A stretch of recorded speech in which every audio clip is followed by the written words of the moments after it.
So hello to everybody that's joining us today on our Publishing 2020 Vision webinar. Thank you so much for joining us. This is session number 5 in a series of events that we've held across the last 6 to 8 weeks, and we'll be continuing into January. And it's a series of events where we're really looking to explore a wide-ranging series of topics addressing the publishing industry. And I think to date, given the registration numbers and the attendance numbers, it's proved to be a much needed series of events, and it's really driving some key interest amongst the people that are with us and joining us. Just a quick introduction to myself. As the slide will tell you, I'm Paul Randall. I'm the product marketing manager within the solutions business for HP. In terms of background, I've been with HP for over 16 years now, having done a number of different roles within essentially the print industry and our print business, our graphic solutions business, across many different print segments and applications, from general commercial print, direct mail, to packaging, and most recently publishing.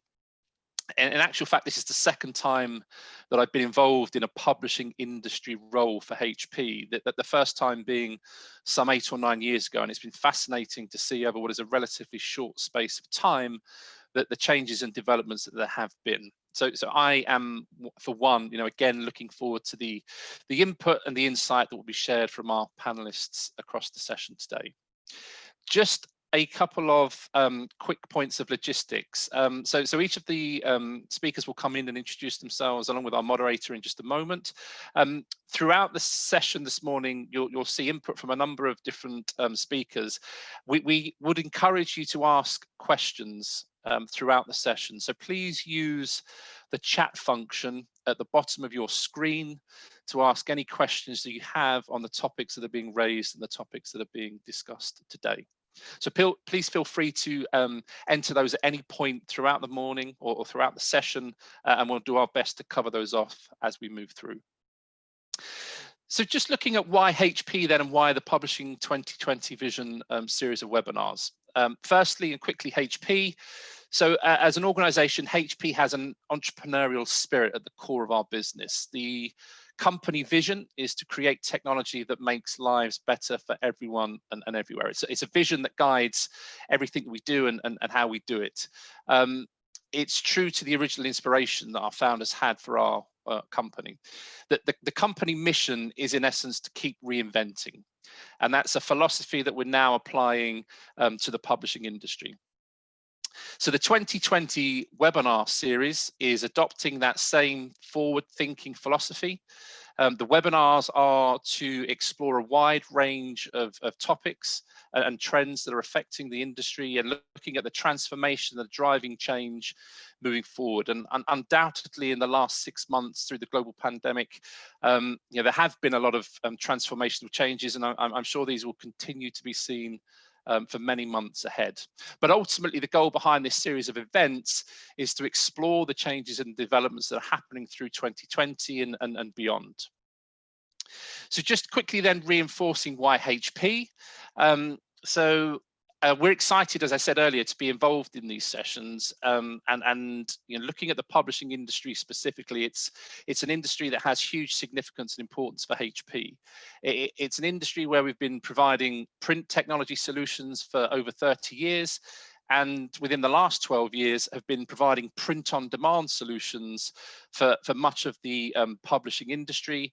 And our page-wide industrial presses specifically have printed over 230 billion pages in the book industry to date. And today, across a global network of digital print service providers, we're printing for many of the leading global publishers across 18 different countries, and those numbers will continue to increase. So we actually estimate that over half of the print-on-demand market across the US and Europe is being printed for using HP digital presses today. But beyond the hardware, we're also focused on the development of solutions and services that can better drive incremental value and new business opportunities. So one such solution is HP Piazza, which essentially bridges the world of book publishing and digital print to provide a more efficient print-on-demand process. So at its core, Piazza is a cloud-based system that allows content to be printed and delivered to order. So it's enabling physical content to actually be delivered more in line with the aspiration of a digital-first philosophy. So content can be ingested into HP Piazza for automated production via a global network of print partners, ensuring the content is printed on demand, in market, and shipped directly to customer. So on that note, what I will do is I'll hand you across to our moderator for today's session, who is Jose Borghino. Jose is the Secretary General of the International Publishers Association, Geneva, which he joined in 2013 as Policy Director and became the Secretary General in 2015. So before joining the IPA, Jose was Manager Industry Representation at the Australian Publishers Association. So Jose, across to yourself.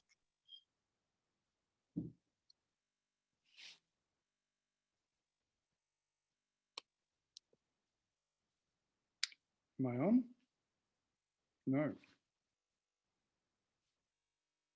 Yes, you are. I can see you. You can see me. Okay. Thank you, Paul. Thank you very much for that introduction. As you said, my name is Jose Borghino. I'm the Secretary General of the International Publishers Association. I'm very pleased to be your moderator today for this very important component of the HP Publishing 2020 Vision Series. Today's webinar will ask the question, what has been the impact of EdTech on the education publishing industry? We'll also talk about the impact of COVID, obviously. We have a great lineup of speakers for you today, and I'll introduce them one at a time. Each will speak briefly about the situation in their market with regard to EdTech and the impact on education publishing. And then we'll have a discussion amongst ourselves while also opening up for questions. I'll also ask some questions after each speaker's had their turn.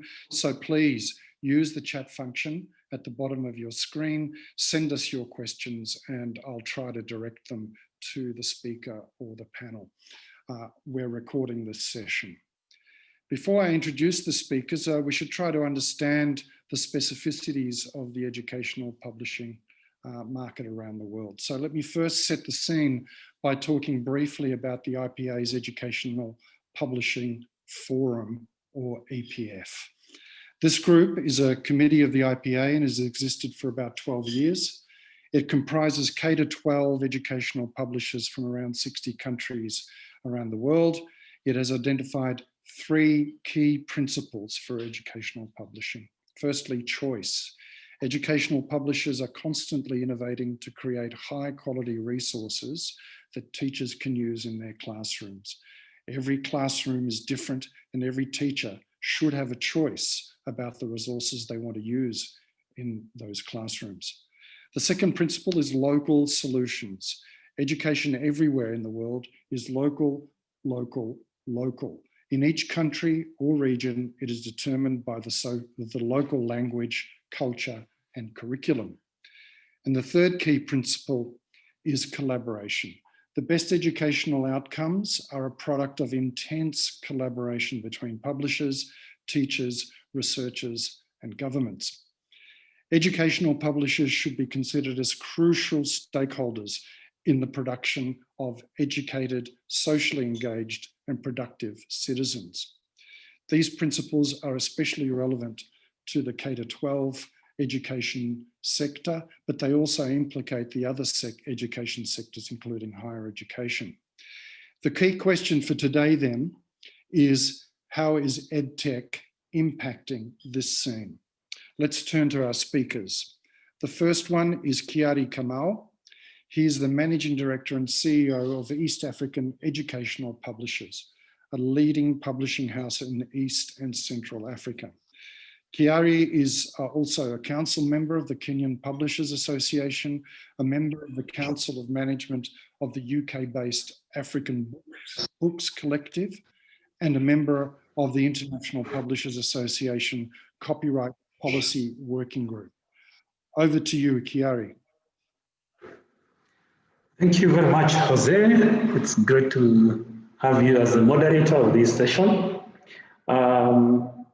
Greetings everyone all over the world, and especially my brothers and sisters in Africa, not in any way to be discriminatory, but I had to recognize that. Let me say, well, as the CEO of East African Educational Publishers, I feel obliged first to mention that we are publishers of books across the board, that we cater for virtually all the needs of various learners, right from the early childhood learner through primary schools, secondary schools, colleges, universities, and general readership. So our basket of products is quite rich. However, we recognize that the bread and butter of publishing, especially in Africa, lies in educational publishing. So I would say that much of the investment in terms of financial investments and human resource investment goes into development of textbooks for primary schools and secondary schools. At the same time, I want to mention that we value the aspect of innovation in publishing, and we also value the aspect of moving with the changing times. Therefore, the aspect of the digital book is very alive to us. And as I share my presentation today, I will mention that in particular in Kenya, it looks like from the government point of view and also from the private sector point of view, it looks like we were prepared for COVID. Well, not that we knew that it would come, but in a way, we were prepared way back in 2014, 2015, because that is when the government concretized the policy of interactive digital content. And at this juncture, you will allow me to share my presentation so that I can take you through some of the few steps, what we have been able to achieve, what has not been achieved, and what we intend to do in order to make it much better.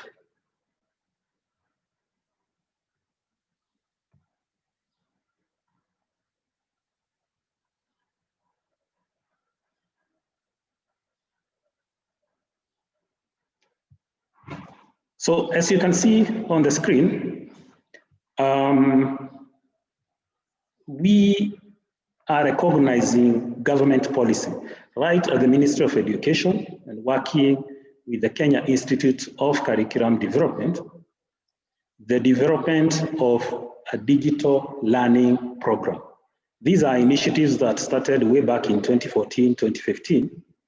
And with that, a huge budget was set aside by the government to ensure that there will be rollout of tablets or learning devices to primary schools.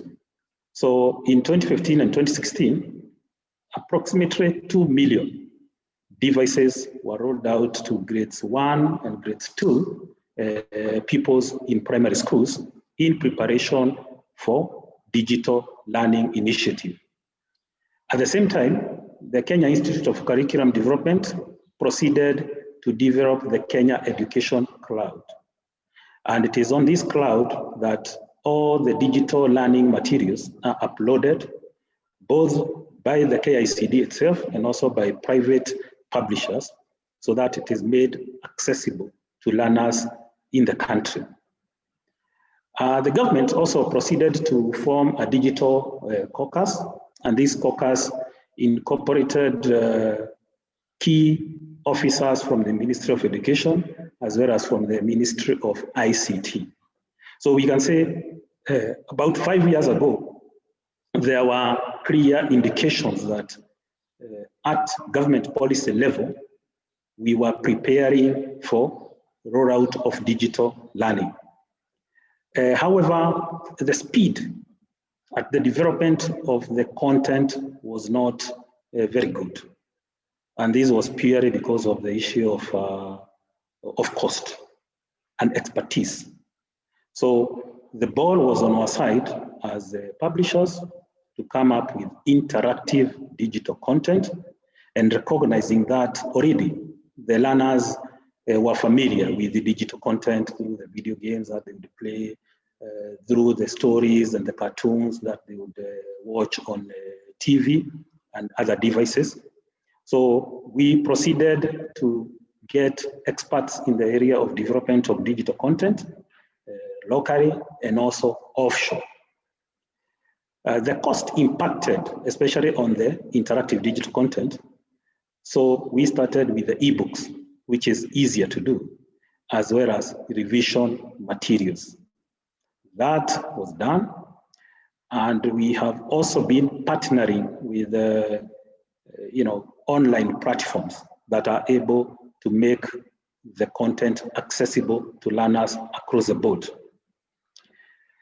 In terms of now, the connection between the publisher and the KICD, so that the interactive digital content can be uploaded on the Kenya Education Cloud, the KICD called for submission of the content and gave very detailed information on how that content should be developed and how it should be uploaded. Upon uploading, the KICD has been involved in a process of evaluation, which is also interactive because there are certain things that the KICD would like the publisher to explain more or perhaps to shed light upon. And as we speak now, content for early childhood levels, what we call here in Kenya, the pre-primary 1, pre-primary 2, as well as for early years of primary school, that's grades 1, 2, 3, and 4, has already been evaluated by the KICD and is being made accessible to learners. So how did this now help during this great disruption of COVID? First and foremost, all publishers were requested by the KICD and the government for that matter to support the learners during this difficult time by giving, or rather allowing, access to their digital content free of charge to all the learners. The publishers, due to the Kenya Publishers Association, were more than happy to do that as a form of the corporate social responsibility. But at the same time, the publishers worked with other service providers in the private sector to make this content accessible, and advertisements were spread through radio, through TV, and also through social media. But the question is, was the content was made available, but was it accessed by the target learners? And the answer is both yes and no. One, most learners in private schools or the private sector were able to access because their parents are able to have the devices in form of smartphones, in form of laptops and computers and other gadgets like tablets. The parents were also able to have Wi-Fi in their homes or to buy data that would make the content accessible to the learner. However, the flip side is that the lower segment of the pyramid, those who cannot afford the devices and those who cannot afford the Wi-Fi and the data, were not able to access that content. So there was a hitch there. However, the KICD again worked with the national broadcaster, the Kenya Broadcasting Corporation, to have more than 50% of the programs that run on the KBC be educational in nature. Now, radio is very cheaper or affordable, so to speak, to access by users across the board. So that has worked far much better than the tablets, than the laptops, than the smartphones. So what about now benefit to the publishers? We as publishers felt that this was perhaps an opportune time to showcase what we have.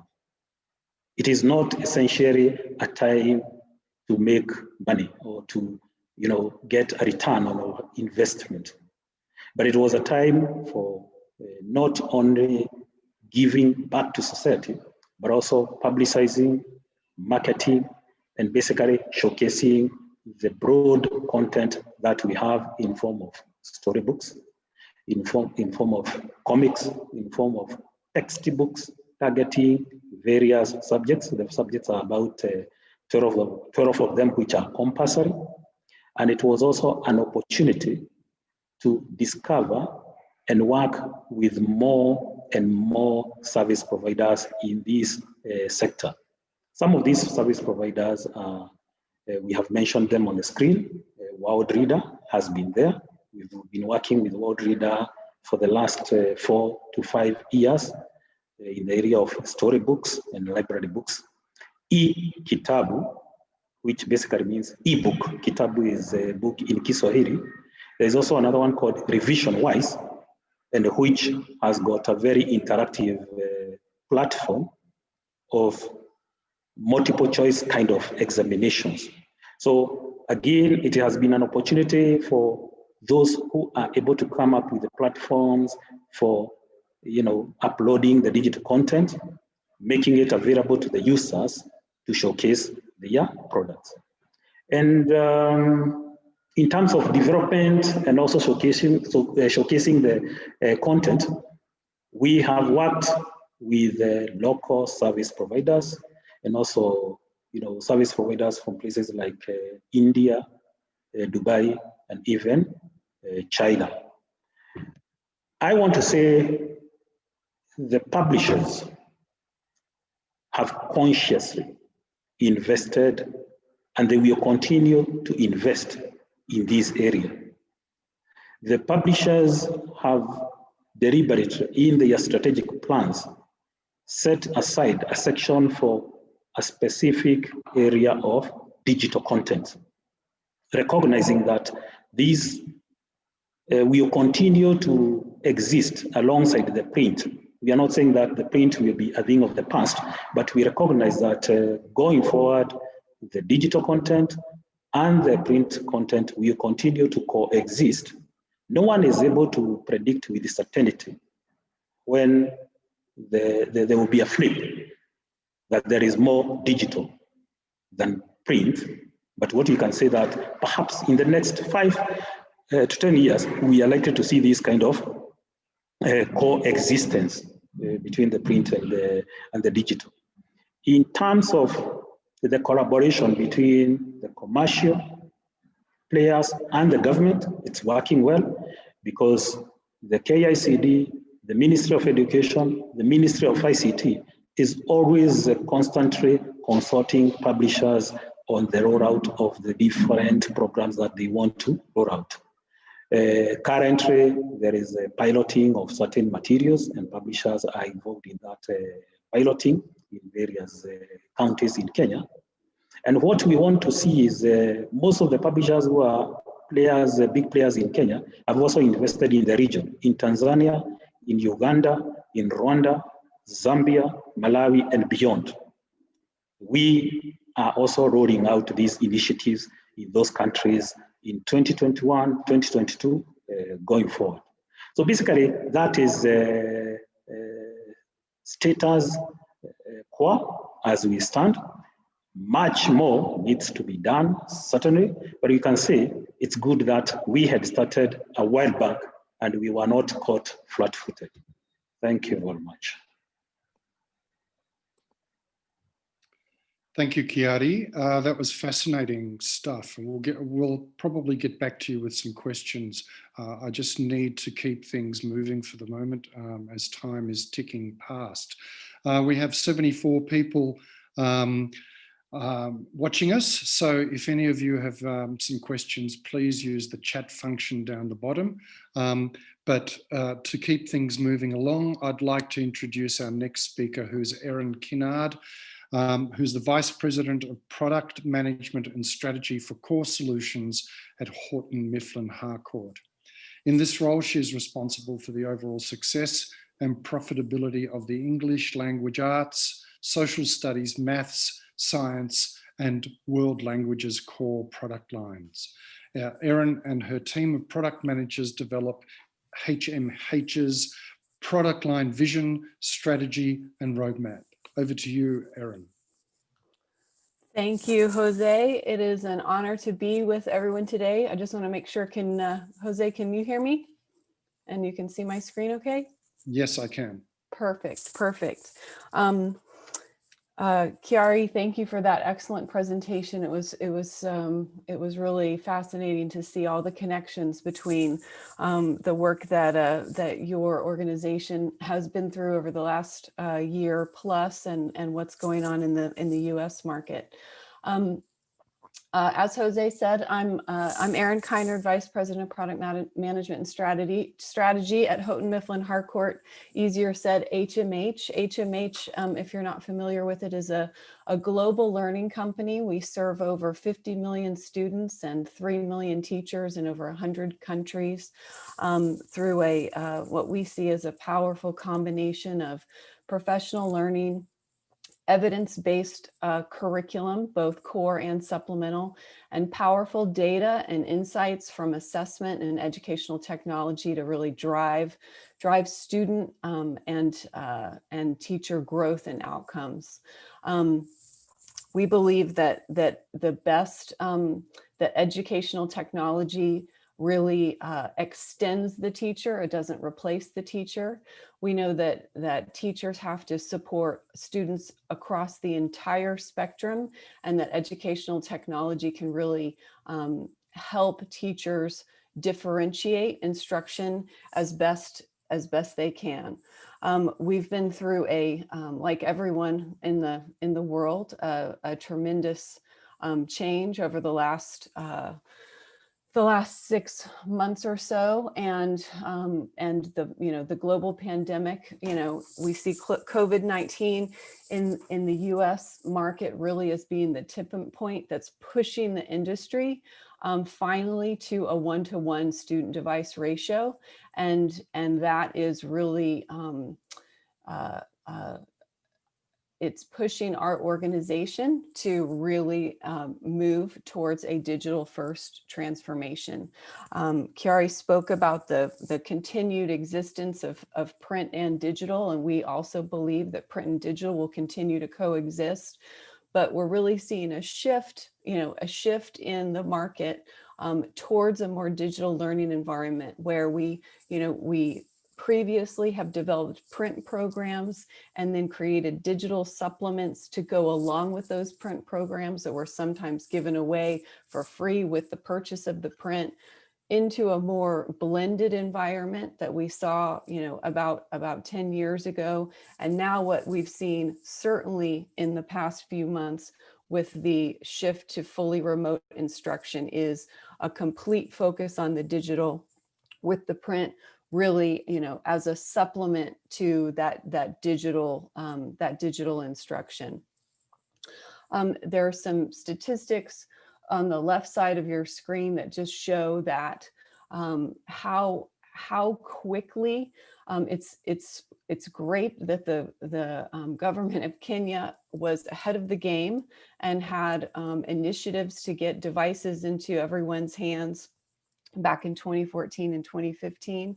As you know, every state and every school district in the United States has its own approach to local education. So there are varying degrees of support for one-to-one devices. But what you can see here on the left is the increase in one-to-one device ratios in just a 1-month period. In March, from the middle of March to the middle of April, the increase in elementary was 44%, middle school 68%, and high school 68%. Has gone up that dramatically in just a 1-month period, and we've seen that increase even further. I just have to say, I don't know if anybody noticed that my teenage daughter just walked in the room while I was doing this global presentation, which is, I think, par for the course for all of us here, right? I just had to share that moment of humor with all of you if you saw me giving her sideways glances through my camera. We have seen, thanks to this, this is some data from a recent EdWeek market brief survey. So we're paying really, really close attention to what we see happening in the market. And this was an interview based on surveys with over 200 US K-12 school administrators about their expectations around their spending in the upcoming school year. And as you can see here, 67% of those school administrators expected to spend more money on more of their budget on digital curriculum, and 31% expected to spend the same. In addition, we can see in the upper right-hand corner, 74% of all of those K-12 administrators are planning to spend more than they have in 2020 on computing devices. We don't know how much more that's going to be, but what we have seen is that there really is a tipping point and a shift here from seeing digital curriculum as a nice to have to really an essential service and an essential source of learning that all teachers and all school districts need to be capable of delivering at a moment's notice. And I think that there have been many bright spots. There have been certainly challenges, but with a lot of the research that we've done recently, we've seen some bright spots in terms of what capabilities that really powerful educational technology solutions can have in delivering outcomes and driving outcomes for students. Just within HMH, within our organization, you can see that during the second quarter of this year, we saw over 127% growth in our software as a service edtech solutions.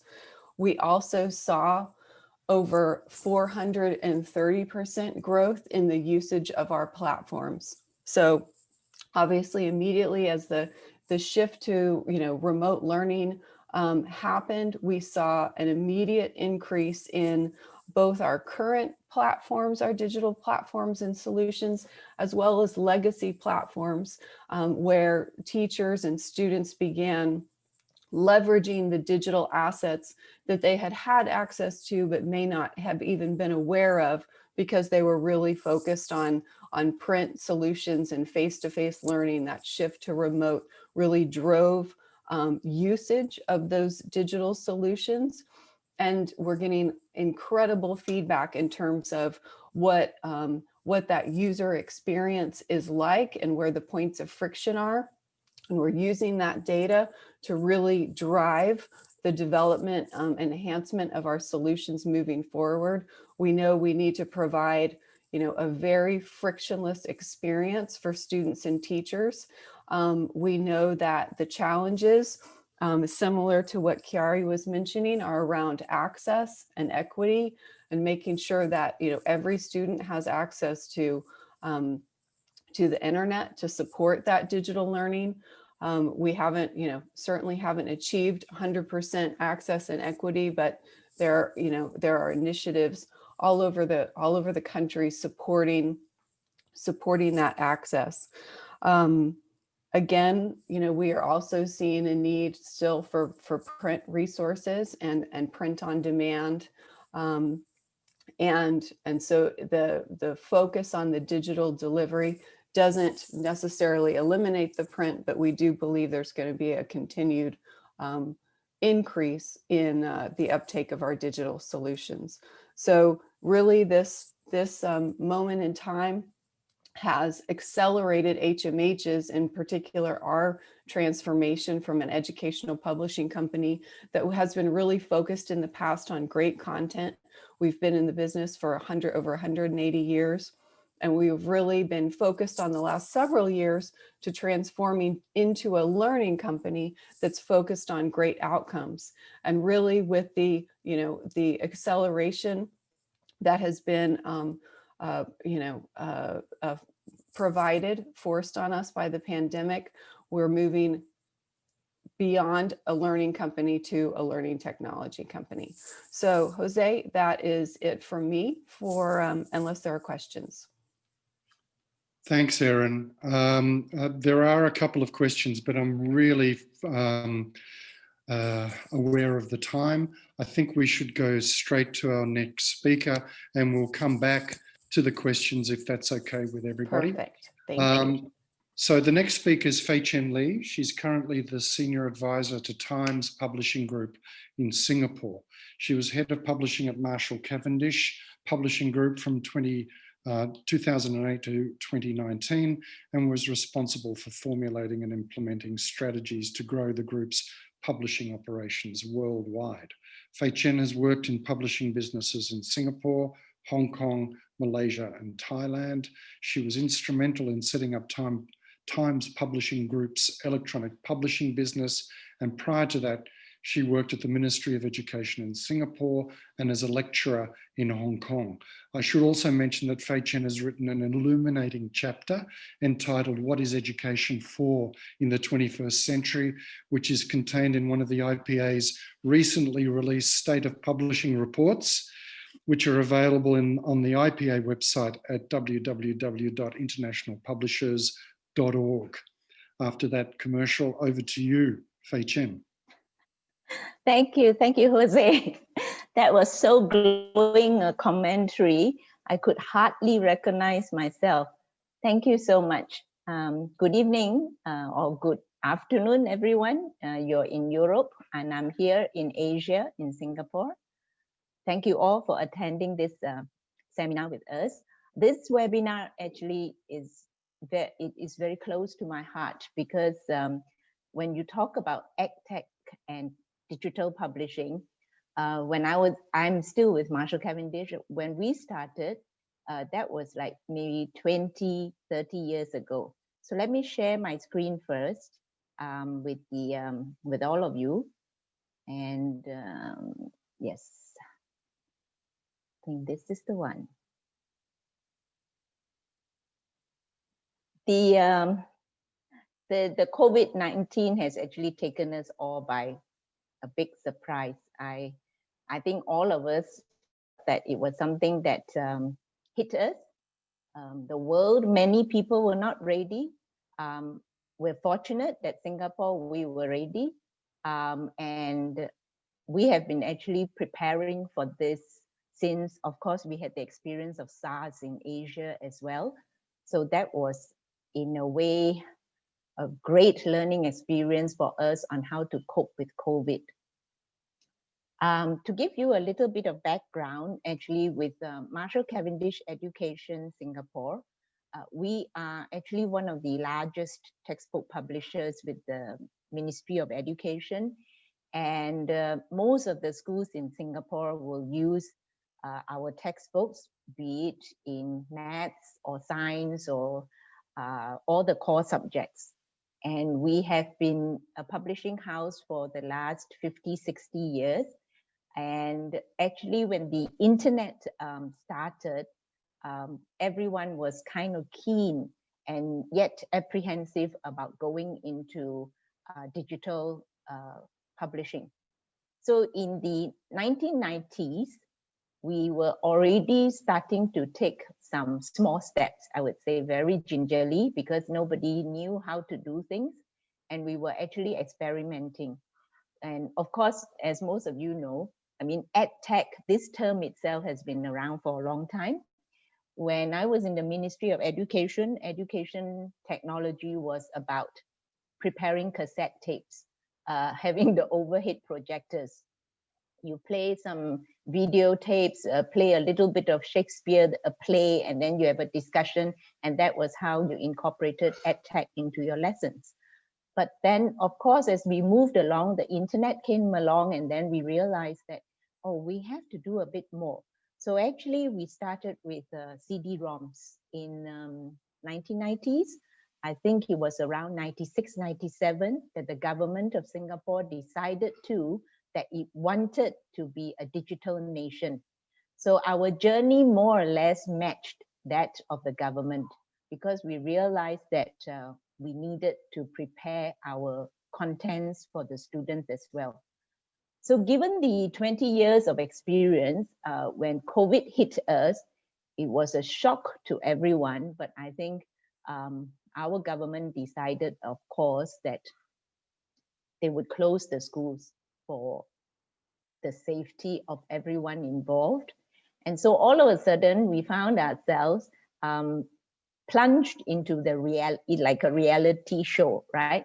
Because at first, all these things that we talked about, we have been talking about how learning has to change with EdTech. Teaching has to change with EdTech. You can't have content delivered on a screen and just show your students pieces of paper, right, via the screen and say, okay, turn to this page, do this. You can't. And we realized that when this COVID-19 hit us and we all had to go digital because schools were closed, students and parents were all working from home. Students had to do their online learning. And at one point, you would have, at any point in time, you have like 50,000 students logging in to have their lessons. And the teachers as well, their way of teaching, they could no longer just say, assign homework. They had to touch base with the parents. Parents now became actually very, very important on the education scene because they now had to assist the students with the lots and lots of situations, right?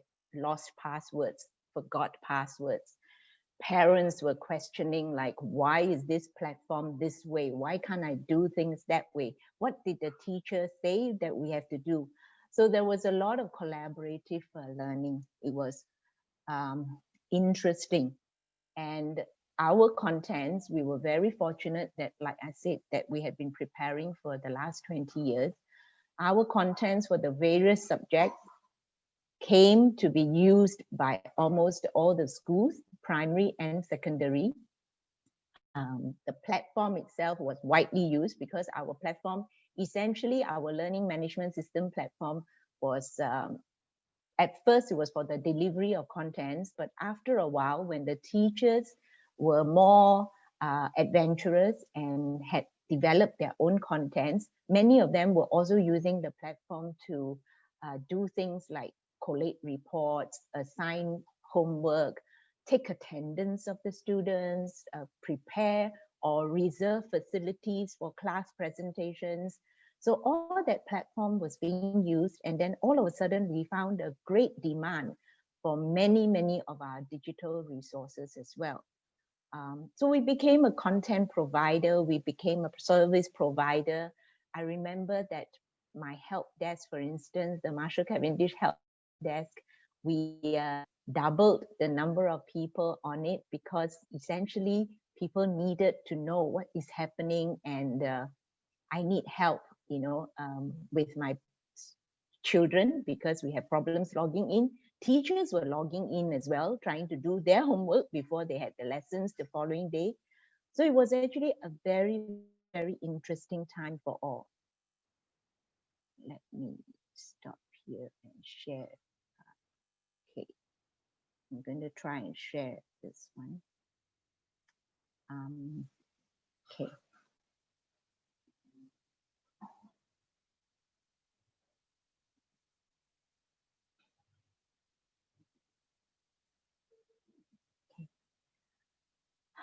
Oh, I've done this. Okay.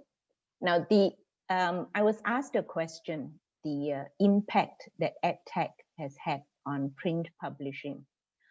The interesting thing is in Singapore, textbooks, hard copies are still very much valued, especially in primary schools and secondary schools. So we found that it was only in the higher ed that less hard copies were sold. In the primary and secondary schools, families were still buying the hard copies of the books. But in the general and assessment areas, what we call the general reference or the assessment book areas, that one took a bit of a beating because I think now with EdTech, contents can be shared among students, between teachers and students, and there's a lot of free materials on the internet, right? And there were hardworking teachers who would source from the internet and share these contents with the students so that the students would not have to purchase some of the general reference and some of the assessment books. Many things could be recycled with EdTech. And so because of that, we found that the hard copies had actually gone down. I think year on year, starting with maybe 10 years ago, I'm beginning to see like a drop of perhaps like 3% per year on some of my general reference and some of my assessment books. The margins itself has diminished, I think, for print publishers. I noticed, for instance, in the past, I could do a textbook and a teacher's book, and I would roll that out, all right? But today, when you talk about textbook publishing, it is no longer textbook, just the textbooks. It is about contents for that subject. And the contents will now have to be available on, let me name you some of the things which we have to make them available on. It's really interesting because now we have to have videos, virtual manipulatives, assessments, AR, learning tools, right? If you do, and this was something very evident during the COVID-19 when we had the learning from home. You have to have learning tools, you have to have virtual labs, science labs for science experiments, because the students can't go to schools anymore. So for some of the physics and chemistry lessons, we had virtual labs. Our mathematics lessons now came with all sorts of tools that the children can maneuver using the various tools. They'll be able to see the value of something compared to the value of something else. And I think this was important for the teachers as well as the students. The research and collaborative learning was made a lot easier, definitely a lot easier, because everyone can now access the internet. Everyone can access a mobile phone and a learning device, a tablet, a computer. Now, the interesting thing is in Singapore, mobile phones, we have an average of 2 mobile phones per person in the population. That's the highest, I think, number of mobile devices, I'm sure. I've never heard of anyone owning 2 phones, but it seems in Singapore, it is almost like a norm. On a happier note, what I like about this EdTech and my print publishing business is I'm discovering a lot more personalities in the various special subject areas. More authors, more writers, more bloggers, you know, because of this new normal, this new way of learning and teaching. We have a lot of people who will come out and share. And from there, I'm beginning to see that we have a lot of potential writers as well as specialists that we can groom and help us in print publishing as well. Because some of them, they have really great ideas. They're very, very good at teaching through the Facebook, the YouTube, the videos, the Zoom. And we need people like that because, like I said, education technology has actually changed the world of learning. We have actually changed education. In fact, in Singapore, for instance, the curriculum has been overhauled. We no longer just teach subjects like maths and science. In every subject matter, the syllabus or the curriculum will involve critical skills, learning skills. How do you do information skills? How do you communicate with your peers? How do you hold a discussion? And things like that. These are all the soft skills that we used to put aside as something good to teach, but maybe after you've learned your maths, right? But now we are incorporating all these skills into the various subject areas. And I find that because of that, the authors, the writers themselves have also changed. We no longer have just good teachers who become writers. We have people who have interest in a particular subject like even a wildlife person, a wildlife expert. He's into birds. He's watched the birds migration. He started his own blog, and all of a sudden I've got an author to write a book on birds for me, you know, birds that have migrated through Singapore. So Fei Chen, I'm really yes, sorry to interrupt, but yeah, we're I understand. running totally out yes. of time. So if you forgive me, I'd like to switch to our last speaker to give her the opportunity. Yes, to that's address the us all. end of my, that's the end of my presentation. Thank you, Jose. Thank you, Fei Chen, for your understanding. The last speaker we have today is Caroline Wright, who's Director General at the British Educational Suppliers Association, or BESA, the UK's trade body for educational suppliers and publishers. Caroline is Vice Chair of the Department of Education's EdTech Leadership Group, a member of the Department for International Trade's Education Advisory Group, and she received the Education Investors Outstanding Contribution of the Year Award in 2017. Over to you, Caroline. Thank you so much. Well, good morning and good afternoon, depending on where you are in the world.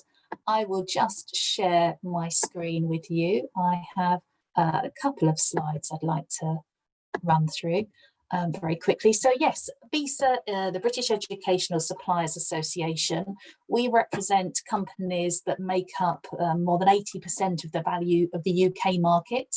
They cover everything from educational furniture to textbook providers to digital content and a whole host in between. More than half of our companies are edtech providers, so we are able to survey them and carry out we call barometer reports on expenditure in the UK schools market and market sentiment quite regularly. So that's where I've based some figures on 2 slides I'll share with you now.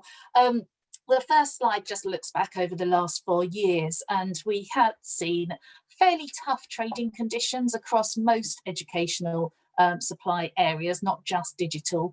Part of that, continued pressures on UK school spending, also some of the policy advice from our national government over the last 8 to 10 years hadn't been particularly pro edtech and pro digital content. However, in 2019, we saw the then Secretary of State, Damien Hines, publish a new edtech strategy for English schools. I think that injected a lot of confidence into the marketplace. It also made schools feel happier and more confident about using digital resources. There were also some training programs with our Chartered College of Teaching. My own organisation, BESA, carried out peer-to-peer CPD in the form of using edtech. So we saw some good positive market sentiment coming back in 2019, and 2020 is obviously projected as when we move on to the next slide. That was projected by the end of 2020 to be a move back to positive expenditure. However, like everywhere else in the world, first half of this year, we saw hugely challenging trading circumstances, not so much because schools and educators weren't using digital content, but because our amazing educational publishers and digital content suppliers made most of it available for free.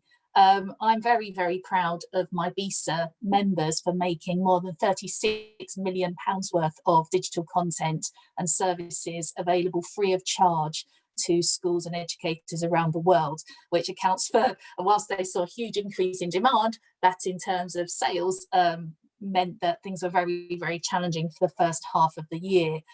We are seeing, with the reopening of schools in the UK from September onwards, we are seeing obviously an increase as schools are investing more in their digital content, and many suppliers have moved back to the traditional commercial programs that they have. We have seen in the UK as well our government taking some action with regards to helping support schools in terms of implementing digital education. We have seen a huge rollout of management information systems and VLEs funding from government for schools that don't already have platforms, so that they can roll out digital content and provide support for teachers and students with remote learning and education. We are seeing an ongoing rollout of devices to disadvantaged families and households, and dongles and connectivity for families that are in challenging circumstances, so children in those households can have access to digital learning. And we have also seen it's had some mixed reception from our teachers, but there is now also a legal requirement for schools to have a plan to be able to implement remote education and learning should there be school closures, further school closures or lockdowns, or some schools, as we're seeing. 2 years in my daughter's secondary school just happened yesterday, have been sent home to year groups because of a COVID case in their year bubble. So we are obviously expecting an extended period of students studying from home as well as from school. So we are seeing a move to a more detailed exploration of the digital content market by schools. But I do think that's very much supported by a blended approach to learning. So I do see there will be a continued focus on blended learning too. So I know we are very, very tight for time. So very happy to stop sharing now and take some questions. But that's a very, very quick roll through of the situation in the UK at the moment. Brilliant, Caroline. Thank you very much. And thank you for your understanding. A lot of the questions that have been asked on the chat are being answered by some of the speakers. So I direct attention there. One question that's on my mind is this mention of the new normal. The IPA is quite concerned about what certain sectors are trying to push at the moment to say, let's open up education publishing, let's open up content so that what's happening now because of COVID should be the new normal. Kiarie, you're a member of the IPA's Copyright Policy Working Group. I know that you're concerned about that. Can you tell us about the pressures that are happening in Kenya and more widely in Africa in terms of that push for greater access for free?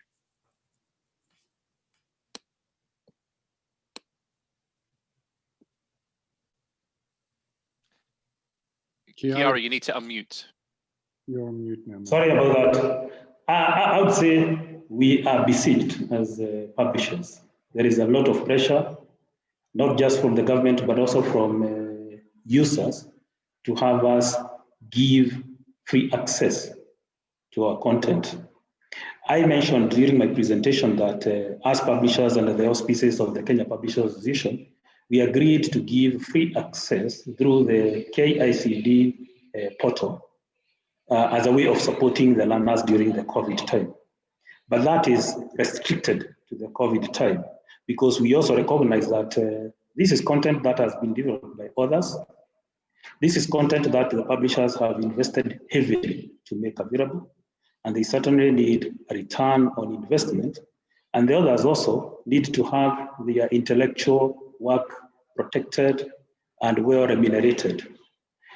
I also want to mention that we have, the last 7 or so months, we have experienced a spike in digital piracy.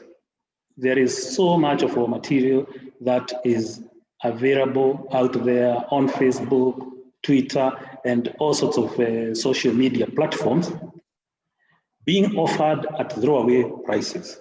So we are working with the Kenya Copyright Board as well as the Anti-Counterfeit Agency to ensure that we nab these people. However, they keep on springing, you know, you stop this one, 3 spring up. You stop the 3, 7 spring up. So it is a Herculean task, I must say. So yeah, the old whack-a-mole scenario. Caroline, you didn't get enough time to speak, so maybe I'll throw to you. It's very difficult in Africa. Kiarie knows all too well that in that region, education publishers are sometimes between 80 or 90% of publishing output. but it's also a big problem in the UK. So are you finding that pressure to continue to provide free content, something that's pushing the policy parameters in the UK for you? I think we have had a period of challenge for a long time with school, particularly in the use of digital equipment and resources, of schools not necessarily buying effectively. So we've had a challenge over a period of time for schools, well, you know, I bought this and it's no good for my school, etc., etc. So actually, we've also had a pressure of schools having very, very limited funding, so wanting to either share or download or create their own, which has sometimes led to sometimes, not always, but content not being of the highest quality. So something we've been addressing over the past few years is we actually set up a portal called a Try Before You Buy. It's called our Lender portal, where publishers, digital publishers and others, make available parts of their content for schools to be able to trial it and see it and actually see how it works in a context of their students, their environment. And we also make sure that we are, rather than our publishers putting their views on their products, we ask them to put peer-to-peer reviews. So, you know, teacher A at Sleepy Hollow Primary School said, you know, this works for my children who come from this kind of background and it works in this scenario. And we've found that has really, really helped. So we aren't really having that debate about free or not. We have other challenges on how schools have unfunded pressures on COVID safety and so on. But by working with the schools, actually providing them with a small element of the product free of charge so that they can check that it's right. So they're not actually wasting money buying a product in the first place that isn't suitable. That's how we're trying to work hand in hand with schools. Thanks very much, Caroline. Paul, I think you have a question. We're running over time, but I'm sure we've still got 61 people watching. So please, Paul, could you ask your question? Yeah, sure. So one of the themes that rang true through a number of the presentations was this idea of, you know, print and digital content coexisting, and, you know, print being a supplement to the digital content that exists. I've got a question. It's a little bit of a crystal ball question, I guess, but do the panelists have some thoughts, ideas on how and if print might become different moving forward, as, you know, more and more learning is based around the digital content, which is results based and it's one-to-one. You know, will the printed form of content somehow become more different, more personalized? Will it need to be more adaptive? Will it need to work in a slightly different way? I don't mind hopping in there.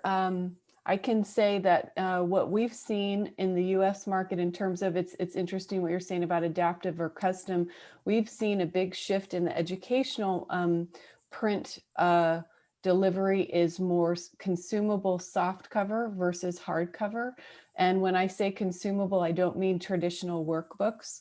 You know, for example, our core reading program is delivered in a consumable format, which allows students to actually, you know, annotate the text, mark up the text, own it, keep it, have those stories at home to, you know, forever. So it was something that we saw was a need in the market even pre-COVID, and then it's been a real benefit to many of our customers to be able to have those books at home in that consumable format. So that would be my perspective on that question.